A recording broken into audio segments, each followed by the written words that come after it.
on, and out they go. It's a decent start by all three of them actually. Kingsbury not able to capitalise and use that inviting looking gap as they head up towards Riches for the first one. So they've gone off in grid order, so Bark, Kingsbury and Daniels then, and up towards Riches they go. This is where we had problems yesterday. Simon Donoghue looking up the inside of Scott Edgar there for 5th and 6th. Josh Larkin in the 13 car trying to go around the outside of them as well.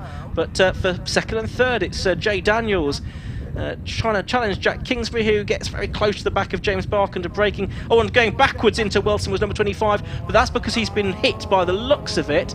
And has got heavy front-end damage there. We didn't see what started that though, Marcus. Yeah, the tracking is way out. It's got about 30 degrees toe out on the front left wheel, which isn't very conducive to continuation. It might be difficult for the marshals to move.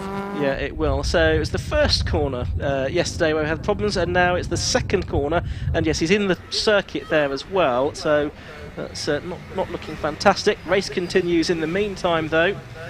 Wipers on these cars. I'm not sure it's actually raining, so I think this is probably just for the spray that's being kicked up by the cars ahead. They turn their way through Agostini now out towards Hamilton. There is Jack Kingsbury in 2nd place. In 3rd place, it is behind him Jay Daniels. Was all over the grass there. It's number 21 Scott Edgar as he tries to find a way through at Hamilton. Didn't work, unsurprisingly. It is still James Bark, by the way, in the lead of the race. Safety car's just going out, so looks like we're under caution. Yes, and that's predictable with that Donoghue car, the 25 car, being stranded at Wilson, and it will need a vehicle to move out. I can see a recovery truck is already heading out onto the scene.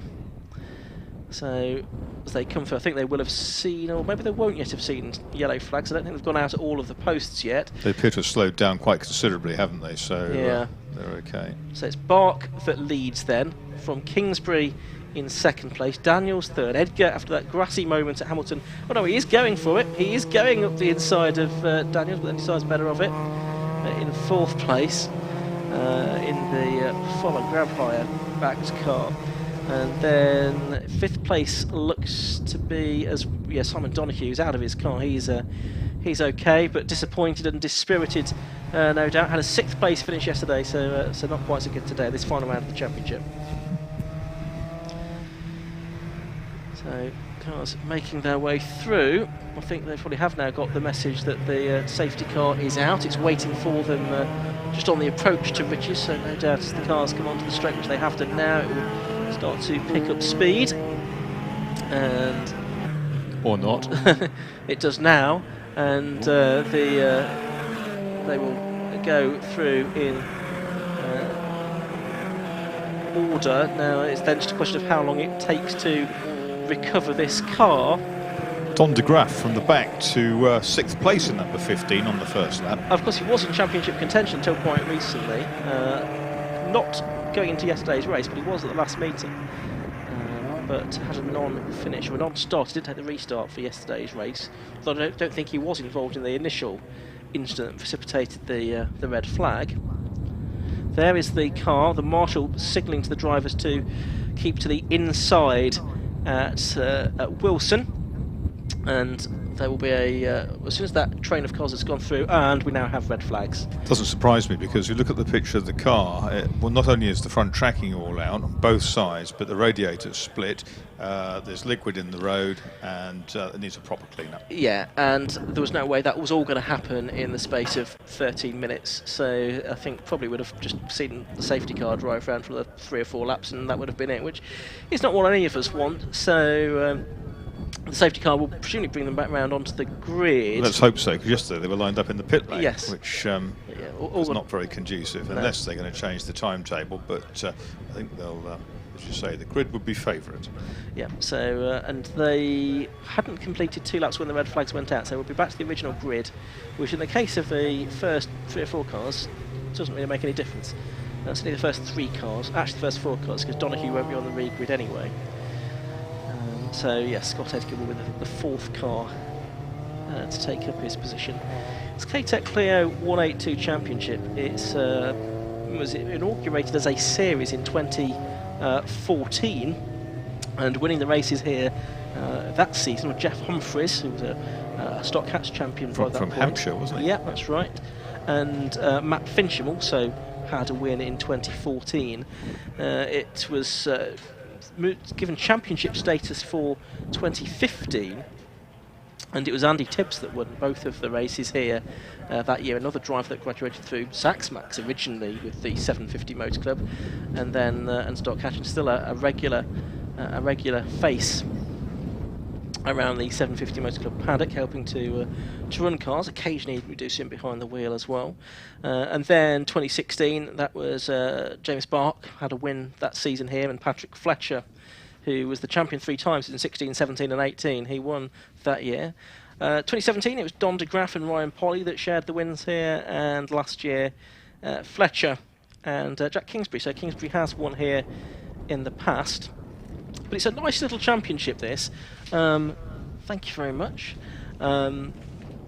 Very close and competitive. It's a real low-cost way into tin-top racing. Very closely controlled. There's a specific set of parts that you need to put on the car. There's not really a lot you can do. It's a championship really where the size of your checkbook, or I'm not sure if that's an appropriate analogy these days. Who uses checkbooks in 2019? Not very many people. But the size of your bank balance isn't necessarily going to sort of directly correlate to your championship chances. Yeah, that's right. It's not the final arbiter, but so what is really good is there's a very, very plentiful supply of the cars, and so it is accessible. And with backing from K-Tec Racing down in Dorset, who've been behind this right since the start, it really is a great way to go club saloon car racing. It is. I remember, I think it was 2 or 3 years ago, matching hats there. I like that. The whole family wearing matching blue and yellow striped bobble hats. I don't know if they've been knitted especially for the occasion, but the spectators on the bank there looking resplendent in their matching bobble hats. Got matching flasks as well, I think. Needed on a day like today, where the marshals are well wrapped up against the elements as well. But yeah, I was just saying, the race at Brands Hatch about 2 or 3 years ago, I think we had the whole field in the race.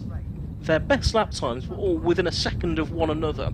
Okay, the Brands Hatch Indy circuit isn't the longest lap, around about 55, 56 seconds in these cars, but to have the whole field, some of which very experienced drivers like Patrick Fletcher, and some people, you know, very new to racing, within a second of one another, that really is the mark of a very competitive championship, isn't it? Yeah, it is, and I'm sure that there, as always, there's some very talented people out there, both preparing cars and driving them. But there is room for small families, for small family teams to come along and take part, learn from the experts, and always the pros are within the 750 Motor Club paddock are happy to share their experience if you're approached nicely, and we'll give you guidance on the car. They won't give you a bum steer, because at the end of the day, they've been there, they've beaten the best, so at the end of the day, let's help the others to get on the pace. Hard-working timekeepers there in their timekeeping box, which is just across the way from our commentary position here at Snetterton. Terry Stevens leading his team brilliantly as ever there in the background, and they help to keep all of the official timing at all of the 750 Motor Club race meetings throughout the season. I'm responsible for publishing the results and so on and so forth as well. Good progress with Simon Donohue's car, and looks like a good old-fashioned paper towel is being pressed into service there to sort of wipe up some of the... It's an incontinence pad, isn't it? Kitty litter. Maybe so. But yeah, so the Snetterton circuit team are out on track as well, hoping to clear up, and the car is now on the back of the flatbed, so that should be taken away quite soon. Meanwhile, the cars are, I think they've held them a bit further back, and they're now getting them back onto back up into grid order here. So shouldn't be too much longer before we get racing underway, I don't think, once that recovery vehicle moves. We may well need another green flag lap for these cars as well. If only to see their way through the scene of the incident, where yes, there might be a sort of slippery patch or two. I understand it's not raining now.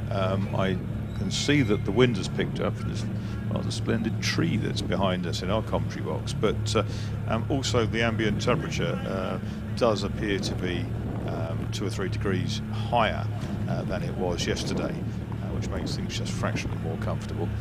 The windsock is pretty much horizontal over to our right above the medical centre on the exit of Palmer's Bend, and yeah, that might help with this fairly brisk wind to clear some of the track. Well, there was very little breeze at all yesterday, was there? So although it stopped raining relatively early on, it took all day for it really to dry out, didn't it? It became perishing cold as well, which didn't really help. It did. But it's always shorts weather for somebody, isn't it? And one of the Snetterton circuit staff there. Circuit staff and postmen. Yes. Postmen always wander around in certainly down my neck of the woods. Maybe that's what he does in the week, and he just does this on the weekends. But putting the detergent down on the circuit there, that's to sort of help disperse the oil, because on a damp track, the sort of cement dust, which or whatever it is that they've used, the powder. Yeah, this will really work. This will be for water with kind of other additives, probably water wetter, which has gives it a higher boiling point as the current a little bit cooler, and they're just sort of flushing that away now, and soon they'll be back underway. They will indeed. And so just looking down onto the circuit, we've got the gap on the front row where Ryan Polly isn't. He'll be watching on somewhere, no doubt. Says Polly gone. Very good. Simon Donohue's car is not there on the third row. There's also a gap alongside James Hagan, so that's Jason Powell, number 23. He is there, but he seems to be a row back compared to where I think he should be, so I think he needs to watch forward, but Jason Powell is there, looking out of our window. So we'd only had the one racing lap completed, and even that was partly behind the safety car when the red flag went out to allow recovery of that car. And I think, given it's not taken a vast amount of time to recover that car, it's probably just as well that we did go for the red flag option rather than the safety car continuing out there, because we wouldn't have got very much racing in. I imagine the race is going to be shortened because while we've got fairly big tanks in these cars, they'll be fueled to a distance, including round the circuit onto the grid, green flag lap, that sort of stuff. And some of the serious teams will be quite adamant that they've got it fueled for X number of laps. Yeah, and it's unfortunate that we had a red flag in the Clios yesterday as well. You do find this happens, don't you? There seems to be one championship which gets afflicted on any given weekend, and unfortunately this weekend it is the Clios, but that's just one of those things. It's how these things work out. I think generally speaking we've done pretty well to avoid red flags and safety cars and other categories this weekend. 1 minute board is now shown to the drivers, and we'll wait and see what. So it's now 30-second board. Is it then going to be the green flag that the marshal on the gantry just outside our commentary box window grabs? It is, so we will get another green flag lap here. 17 cars on the grid by the looks of things. Yep, so still a pretty healthy turnout for this second race of the season for these cars. K-Tec Clio 182 Championship heading back out onto circuit for their final race of the season. These also run on Yokohama control tyres. That's the low costed in the previous race as well. They run on Team Dynamics wheels as well. They have control K-Tec suspension, as you'd expect given the championship sponsors, and the brakes, well, they can be standard or standard pattern, but they have to be of standard diameter and thickness as well. There's that patch which some of them are avoiding anyway, rather than sort of seeing what grip it does offer, but it's not really on the line that they'd usually be using anyway, is it?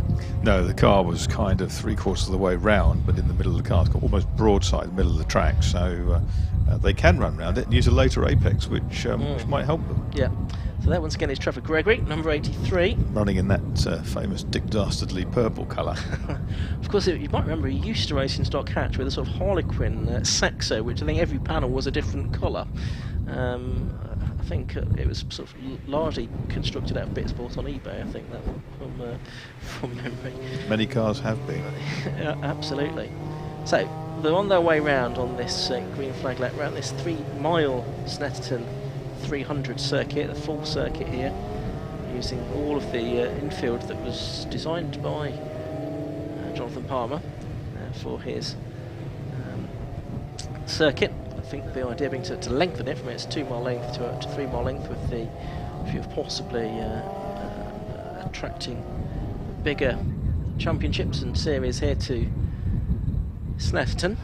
Of course, the original circuit turned effectively from somewhere early on the back straight down the Norwich straight. Yes. Right down to where the circuit entrance is now. Effectively, you can almost go to McDonald's down there and then turn right and use that bit of road. Through the service station almost, isn't it? Exactly. It's appeared since the last time I was at Snetterton, yes.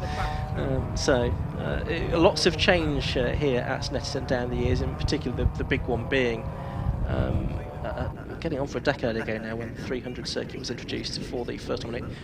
In doing that, it changed this sequence as well, didn't it? It changed quorum and Maurice as it became. It was the Russell chicane before, but that in its own right had been through several iterations. Exactly. Russell was always a fantastic challenge at the end of the lap in the early days once they'd put it in. And some of the guys used to instruct here to say, rather than, you've got to try and take it flat in a single-seater. But what you do is you lift off some way before it and then get used to the feeling of taking it flat, even though you're not flat on revs, and then backing off until, or building it up until you do get it right. But now it's very much a chicane. Yeah, I think the initial feedback when this circuit was first introduced was that people didn't like this as much as the old Russell, and certainly from the point of view of being conducive to good racing, I'm not sure that it really works quite as well as Russell did. It's a fantastic picture in the stewards' room downstairs, taken by Mike Dixon, who's one of our stewards this weekend, and it's of Emerson Fittipaldi here in a Merlin Mark 11A back in Formula Ford in 1969, and you can see the cars all tweaked up to go through. Absolutely brilliant. So we've got the Clios coming back onto the grid then. Second attempt at starting this K-Tec Racing Clio 182 Championship race. A reminder, Ryan Polly already confirmed as champion. As far as second place is concerned, well, I think that mathematically Don de Graaf could still get second away from James Bark, but it's pretty unlikely. It needs de Graaf to win with fastest lap, and he's got to go from the back again, having made a good start first time round. Yeah, he was up to 6th place at the end of the first lap, and Don de Graaf and the black Revo car. Yep. Yep. Yeah, Revo is sponsor. Last car into position is Trevor Gregory. 5-second board is raised. So we're all set. Right, see if we can get beyond the first two corners this time. Red light goes on, red light goes out, and the race gets underway.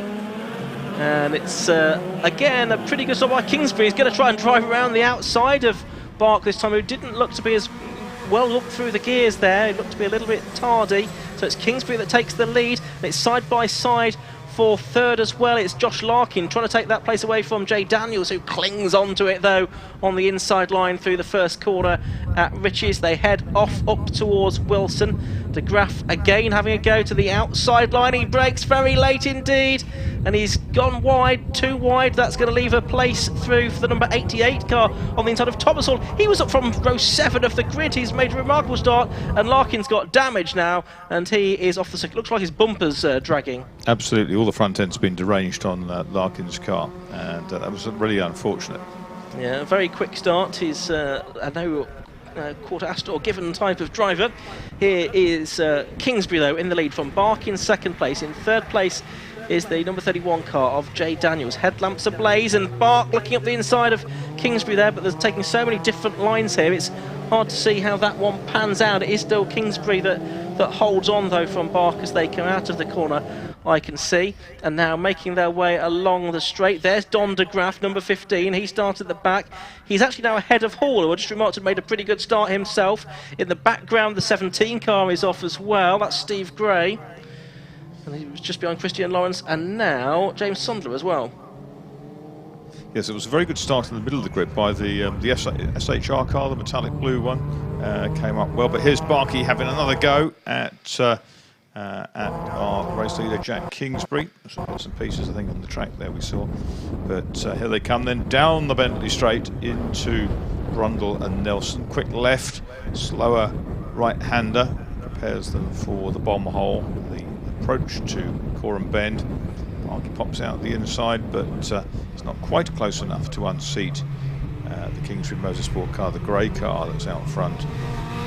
Very, very tight behind, virtually 3 abreast there coming out on the way down to the bomb hole. Oh, and it's Don de Graaf that's gone through on the inside, so there's that 3rd place that he's gone to. Oh, and Jay Daniels has a big, big moment. He's off on the grass, but he's got it straightened up again. Well held, Jay. I think you might lose another place because of that. Trying to go through on the inside is number 21, Scott Edgar, but no, he's not got through. So well held, not only onto the car, but also onto the position as well. So Bark is, he's had another big moment now through Coram. He seems to be driving that car more sideways than in a straight line. He's still there in 4th place though, number 31, Jay Daniels, but he has lost out to Don de Graaf, who's had a stellar first lap. Yeah, he's got no heat in the rear tyres at all, has he? Got it decent grip at the front, but he manages to hold on. Here they go then, it's Barkey who leads from Kingsbury, the 2 of them drafting up towards Rich's corner. In 3rd is de Graaf from the back of the field pretty much. Daniels there as well, but there is the 48 car. That's Tristan Lang. Tristan Lang, which is that damaged. Oh, and 24's just pulled off as well. So that's James Sundler, sister car to Simon Donoghue. So both of those teammates now out of the race. They were both in the gravel club at Silverstone, were they not? Weren't they? Yes, they made contact. It wasn't their finest hour. There is Christian Lawrence going quite deep into the corner. Trevor Gregory looks to have made up some ground. Yeah, he was up to 9th at the end of lap 1, Trevor Gregory, so he's had a good first lap.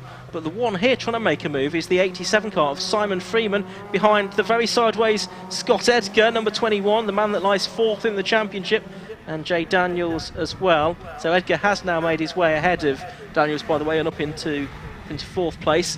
Josh Larkins into the pit lane, unsurprisingly with that damage, and Freeman now ups the inside of Daniels as well at Agostini, so that will put him up into 5th place, having finished, well, not finished yesterday's race.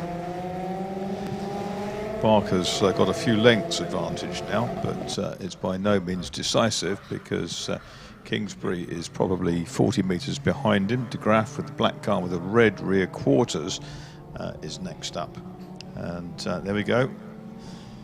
Very, very close.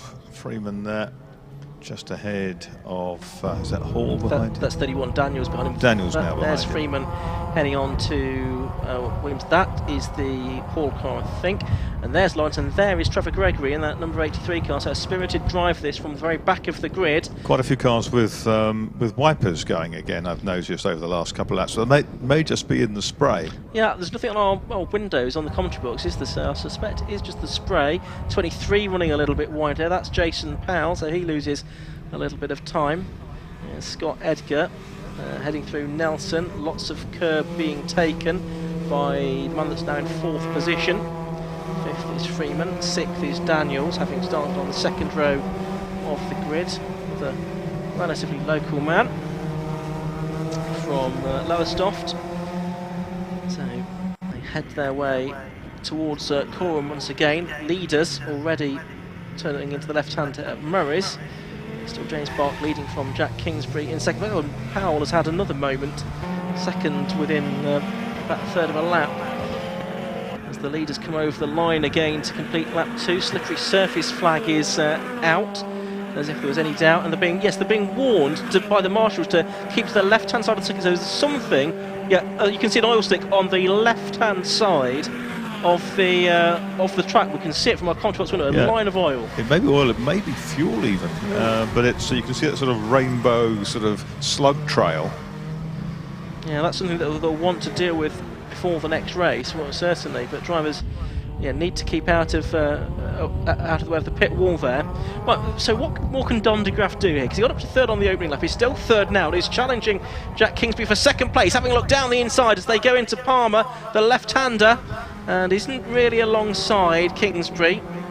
It should be a good battle, this, because they're very evenly matched drivers. Both of them having had wins this season. Kingsbury one of them, de Graaf a couple out of 10 podiums that he's had altogether. And not too far behind, they've got Scott Edgar, but almost bumper to bumper there as they go through the hairpin as Agostini. De Graaf gets a better run towards the left-hander at Hamilton. He's on the inside line, but breaks a little bit earlier, actually. Yeah, you can't really get there, can you? Because if you do, you get the apex run out wide, but out on the curbs has gone Kingsbury.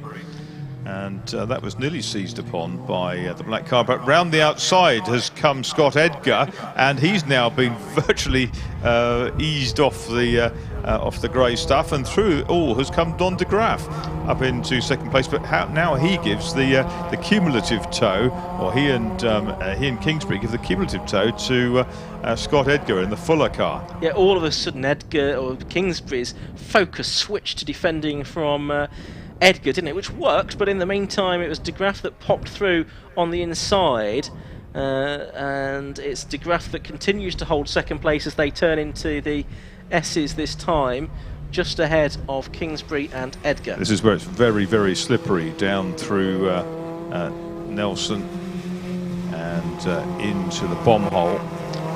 Yes, so as we wait for them to reappear, Ryan Pollard is turning his way through through Coram. Simon Freeman's there in the blue car as well on the background, just waiting to pick up the pieces, you sense.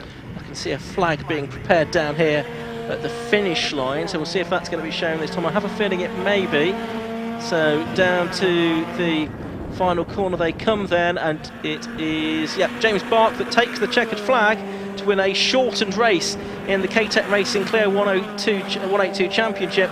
Second place to Don de Graaf, 3.6 seconds adrift. Third place to Jack Kingsbury, half a second behind him. Fourth place to 21 Scott Edgar. Fifth place to number 87 Simon Freeman. Sixth to 31 Jay Daniels. Seventh to 88 Tom Hall. Eighth to number 83 Trevor Gregory. Ninth to number 56 Christian Lawrence, with that race being flagged early, having been red flagged and restarted. Christian Lawrence has come home 9th to number 56, 10th to number 17 Steve Gray, and then James Gagan comes home in 11th place in the number 14 car, 12th to number 7 Stephen Richardson, 13th to the 23 the car of Jason Powell, who had a couple of moments along the way, and then I think just one more to come through, possibly being James Bishop, because the other three on our screens, Tristan Lang, James Sundler and Josh Larkin, we saw didn't make it to the end. Oh no, there's still two more to come. One of those is James Bishop, the other one is, it is Tristan Lang, so he got going again in the end, and he came through in 15th position at the end of a shortened clearance, but some interesting action while it lasted, Marcus, with Don de Graaf in particular doing well to claw back to second place. Yeah, it was fast and furious, wasn't it? And there were some very unconventional lines, because the circuit harboured grip in some odd places, or was perceived to. Didn't always work out quite that way. No, it certainly didn't. So I think with that will confirm James Barker's second in the championship. Did he get the fastest lap as well? Yes, he did.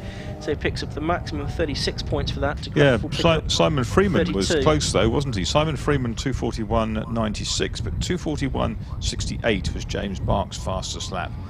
So by my unofficial reckoning then, with drop scores taken into account, Ryan Polley finishes the season on 434.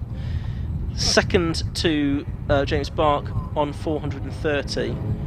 And then 412 points for Don de Graaf in third position. So that's how the K-Tec Racing Clio 182 Championship season finishes. And we'll look forward to them coming back for another season in 2020. But we've got Jay Daniels, who took 6th place today. I think that's his third top 6 finish of the season, so he'll be very happy with that. Some good drives from the back from Don de Graaf, of course, but also Tom Hall from row 7 to finish in 7th place. Trevor Gregory from row 10 to finish in 8th place, so that was a nice drive from him. And again, it would have been interesting to see what he could have done had the race gone on a bit longer, but hopefully we'll see some more of Trevor out in 2020. So the car's going back round, we'll have the drivers into the pit lane, and we will hear from certainly our top 3 on the podium with Matt Suckling in a few minutes' time. A reminder that there is still more 750 Motor Club racing to come this season. After this weekend, in that in 2 weeks' time we have the Burkitt 6-hour relay race.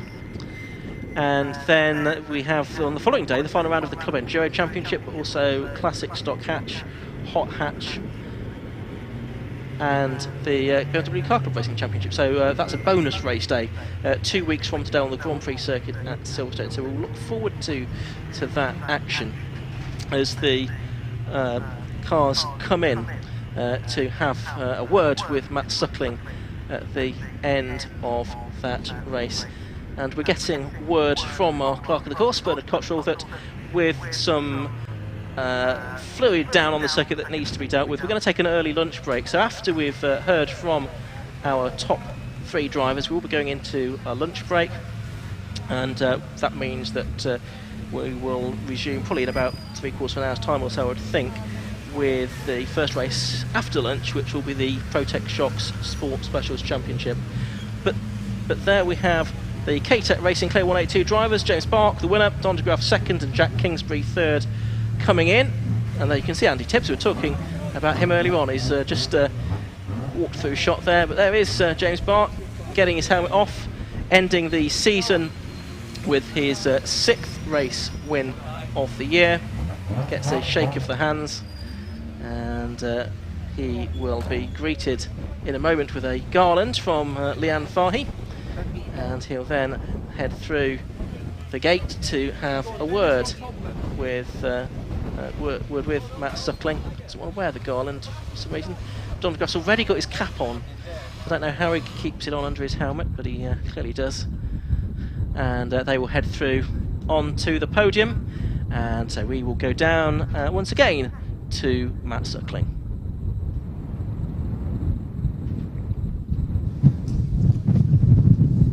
Yeah, thanks very much, Ian. So we've got our top 3, as you said, just waiting to arrive with us here down on the podium with, as you said, Leanne Fahy handing out the garland and the podium hats as well. And I think we're going to start with our third place man first off, which is Jack Kingsbury. So Jack will make his way through. We'll have a chat with him and find out how that race went out there on circuit.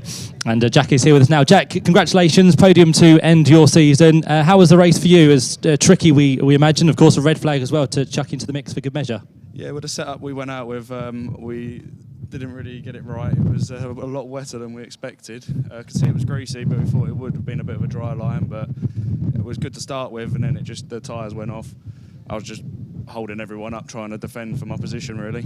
A few sideways peoples around you. Were you sideways at any point? I'm pretty sure I was sideways a few times. but for you, not a bad year. You ended the season on a fair good high with a podium. What's the plan for next year? Well, I don't know yet. Just waiting on sponsorships, really. If I can get anything to help me out, then I'd be definitely racing. If not, it's a question, yeah. See how it goes, Jack. Well done, though. Congratulations on your third place to end the season in 2019. We've got second place man then next to join us, which is Don de Graaf. He'll make his way through. As Ian said, he's got his race hat on already, so all the sponsors covered there. Well done, Don. Second place in that race. Tricky conditions, as we've said so far today, and I think James just slightly got away in that race. Yeah, no, it was always going to be a difficult race for me. We were starting 18th, obviously. So, yeah, after the first start, I got up to 5th, and then it got red flagged, and I thought, oh, what a nightmare. I've got to try and do it all again. But luckily, the second start was as good, if not better. Yeah, the car was good. I felt on the pace, but by the time I got into second, obviously the flag was out, so I didn't have a chance to see what I could do to chase James down. And he'd already got a gap, like you said, and well done to him for winning. Yeah, great job you did there to come from near enough the back of the grid. And also this season for you in general has been pretty good. I think most of the races you finished on the podium, all bar 4 or 5. Yeah, it's been a good year. It's been tough still with the car. We've had sort of a lot of problems, but we've changed a lot. And we dropped off a bit towards the end of the season, which is a shame because we were in contention. But no, it has been a solid year, so I'll hopefully try again next year. Well done, congratulations, well done on second place, and we'll bring in our final winner of the 182 Championship for this year, which is James Bark. As ever, James working very hard out there, and that was a great race. I think you won by just over 3 seconds. Yeah, something like that. It's all right. Don started right down the grid after yesterday's mess up, and yeah, that sort of because I think he would be he'd have been on pace, but yeah, he's all right. So. Yeah, you knew he was going to be up there at some point in that race. How was it though? Because you got off to a good start, then you had the red flag, then of course there was a bit of oil down as well, so not easy for the final race. That is all right. I mean, I think it's only 4 laps in the end. But it was all right. I had a bad start in the second one.